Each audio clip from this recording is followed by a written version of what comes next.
From Star Trek to Game of Thrones to the Dune films, some of the characters we see on screen speak in tongues that, well, don't exist among us Earthlings.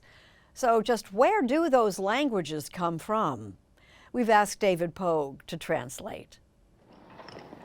Used to be, characters in movies somehow all spoke modern English, even in ancient Egypt. You will kneel. I will what? On your knees. Or other planets. What do? We die. Today, viewers are more sophisticated. We can handle a few subtitles in Game of Thrones.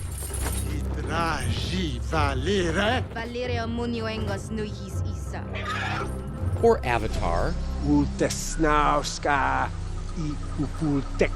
Or Oscar Best Picture nominee, Dune Part 2.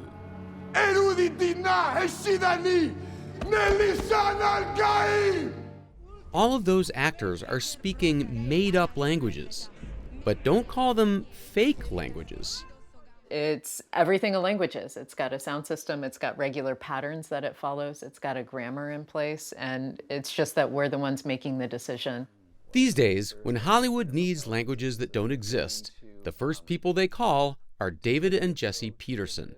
They married in 2023, but they'd both been language nerds for a very long time. We both were language creators just for fun, long before we, ever did anything for professional work. In 2009, when HBO was preparing its Game of Thrones TV show, the producers approached a language creators club that David had co-founded and announced a Dothraki language contest. I beefed it up and produced just over 300 pages of material. You won? Yeah, I did. Aha! And was the prize you get to make the language for the movie? Yeah, pretty much. The other prize was seeing his language mastered by actors like Game of Thrones star Emilia Clarke. Some seasons I found it very, very, very difficult, and other seasons they'd just throw some stuff in there at the last minute, and you're like, guys, it takes me weeks to learn the fake language. After Game of Thrones, David became Hollywood's most coveted creator of constructed languages. Should we make that move, or should we bring the W down and make it into a consonant cluster? These days, he and Jessie create languages together, including Chakobsa from the Dune movies. Dirashi, divaraho, etemi. Roresham, dimadaik, vandraha.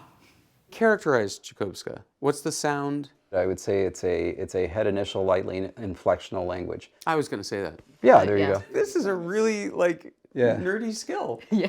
It's good stuff, man. It is, yes.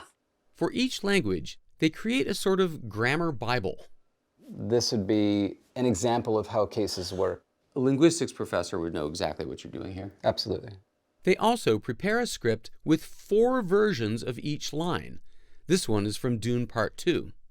So this is what the actor gets. Right, and he says green paradise, which in the language comes out as Shid Gim Shari. So what the screenwriter wrote, how you translated it, how he should say it, and this helps him understand what he's saying. That's right.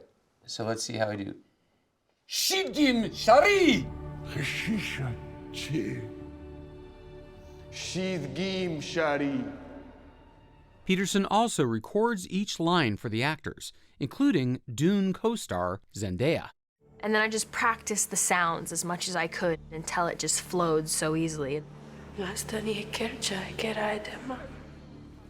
co-star, Timothée Chalamet, had to learn huge chunks of Chakobsa. Learning Chakobsa, it's so humbling, and at first can feel so futile.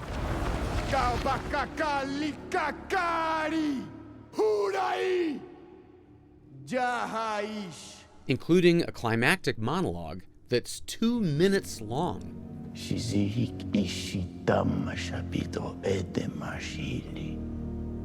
That speech was supposed to be in English.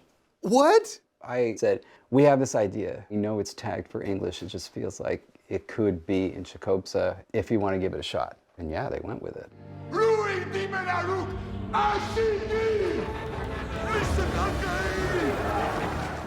Are there things that got recorded wrong? Oh, you bet. Oh, you bet. There's always mistakes. Does it make you crazy? Yeah. Yeah, I hate it.